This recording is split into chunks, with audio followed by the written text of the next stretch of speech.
আসসালামু আলাইকুম সম্মানিত ভিউয়ার্স, দেশে এবং দেশের বাইরে থেকে যে যেখান থেকে ভিডিওটি দেখতেছেন, ভিসা সিন্ডিকেট ভিডিওতে আপনাদেরকে স্বাগতম। ভিসা সিন্ডিকেট এক দুর্বিষহ নাম, প্রবাসীদের জন্য যেন এক অকল্যাণকর কাজ। ভিসা সিন্ডিকেটের নাম শুনলে প্রবাসীদের বুকটা ধরপড় করে ওঠে, আর এটাই হচ্ছে। প্রবাসীদের সাথে প্রতিনিয়ত ভিসা সিন্ডিকেট করা হচ্ছে। পূর্বের সরকার থেকে শুরু করে নতুন সরকার এখন এসেছেন, এই সরকারের আমলেও নতুন করে আবার ভিসা সিন্ডিকেট চালু হচ্ছে।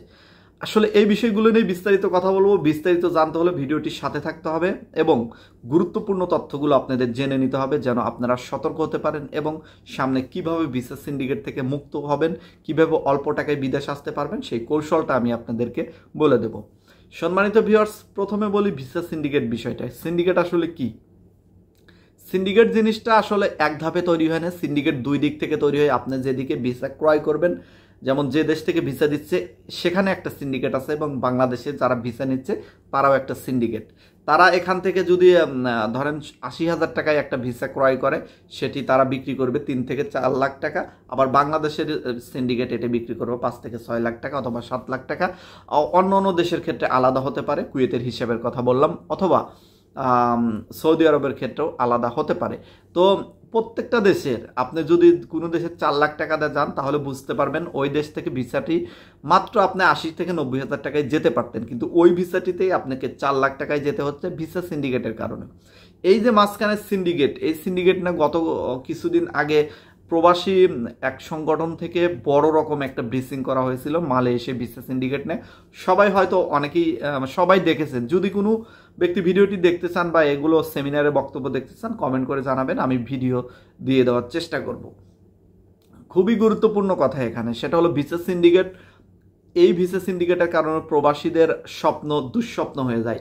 একজন মানুষ দেশ থেকে, একজন গরিব মানুষ বিদেশে আসতে চাচ্ছেন, তার কোনো টাকা পয়সা সেরকম নেই, সে চাইলে 1-2 লাখ টাকা নানান রকম ভাবে ব্যবস্থা করতে পারেন, সুদের উপর নিতে পারেন, নানা রকম ভাবে চেষ্টা করতে পারেন, কিন্তু তার পক্ষে 4-5 লাখ টাকা ব্যবস্থা করা সম্ভব না, যার কারণে সে বিদেশে আসতে পারতেছে না। এখানে তাহলে সমস্যাটা কোথায়? সমস্যাটা হলো ভিসা সিন্ডিকেটের কারণে অনেক গরিব মানুষের স্বপ্নভঙ্গ হচ্ছে।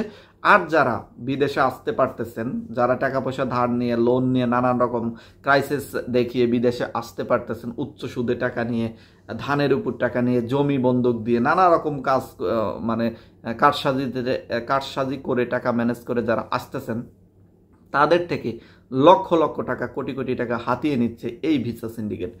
এই ভিসা সিন্ডিকেটের বিরুদ্ধে কেন সরকার সোচ্চার হয় না? কেন সরকাররা এখন পর্যন্ত জোরালো ভূমিকা নেয় না? বিগত দিনের সরকার এখান থেকে পার্সেন্টেজ পেত। সরকার পেত বলতে সরকারের আমলারা পেত, সরকারের যে কর্মচারীরা আছে তারা পেত, যার কারণে এটা সরকার পেত, এটাই আমি বললাম।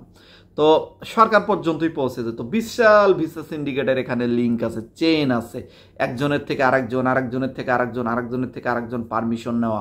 আপনি যদি এটা নিয়ে যদি তদন্ত করতে চান, এখানে যদি ঘাটাঘাটি করতে চান, দেখবেন এই ভিসা সিন্ডিকেটের গোড়া হচ্ছে খুবই শক্তিশালী জায়গা। যেখানে গিয়ে আপনি বিচার দিবেন সেখানেও ভিসা সিন্ডিকেটের দেখবেন অংশ আছে।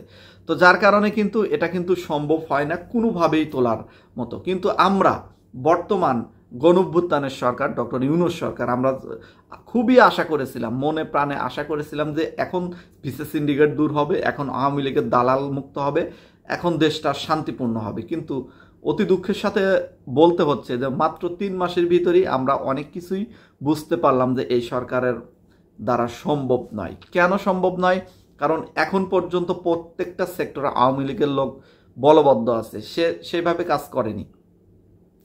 একজন বিপ্লবী সরকার যেভাবে কাজ করা উচিত দেশের জন্য, প্রত্যেকটা সেক্টর যেভাবে উলট পালট করে ফেলে দেওয়া উচিত, সেটা করেনি। মানে আগের সিস্টেমটাই বলবদ্ধ আছে, শুধু হালকা একটু এদিক সেদিক হয়েছে।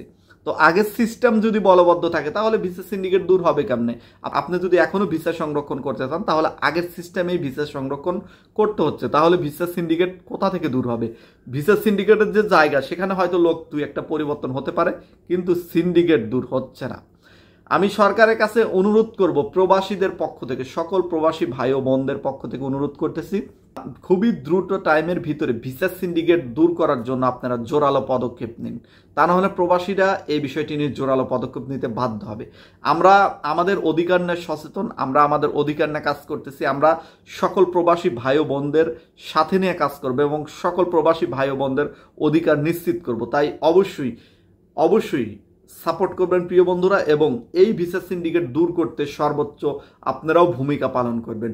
সরকারকে আমরা বাধ্য করব ভিসা সিন্ডিকেট দূর করতে। প্রত্যেকটা দুর্নীতি প্রবাসীদের সাথে যেগুলো হচ্ছে এইগুলো দূর করতে আমরা সরকারকে বাধ্য করব, প্রয়োজনে আঙুল বাঁকা করব সরকারের। যদি তারা সুন্দরভাবে কাজ না করে, আমরা সুন্দরভাবে কাজ করতে তাদের বাধ্য করব। আমরা যেন বাধ্য করতে পারি, এজন্যই এই কাজ শুরু করেছি। এজন্যই আপনাদের সাপোর্ট অত্যন্ত প্রয়োজন এবং যার যার জায়গা থেকে আপনারা সর্বোচ্চ ভূমিকা রাখবেন আমি আশা রাখি। সম্মানিত ভিউয়ার্স, এই ভিসা সিন্ডিকেট দূর হলে প্রবাসীরা খুবই অল্প টাকায় বিদেশ যাওয়া সম্ভব হবে। সাংবাদিক ইলিয়াস গত কিছুদিন আগে একটি ভিডিওতে বলেছিল যে ইন্ডিয়া থেকে যদি 70,000 টাকা 80,000 টাকায় সৌদি আরব, কুয়েত, মালয়েশিয়া, দুবাই, অন্যান্য দেশে যেতে পারে, বাংলাদেশ থেকে কেন সম্ভব নয়? এই কথার সাথে আমি একমত পোষণ করতেছি। কেন সম্ভব নাই? সম্ভব করতে হবে, এই ভিসা সিন্ডিকেট দূর করতে হবে এবং প্রবাসীদের স্বপ্নগুলো পূরণ করতে হবে। আমরা চাই না যে 70-80,000 টাকা যেতে, আমরা 1 থেকে 1.5 লাখ টাকার ভিতরে যেন সকল দেশে যেতে পারি, এরকম ব্যবস্থা যেন সরকার নেয়। এই দাবি দাওয়া রেখে আজকের মতো ভিডিওটি এখানে শেষ করতেছি। সবাই ভালো থাকবেন। আল্লাহ হাফেজ।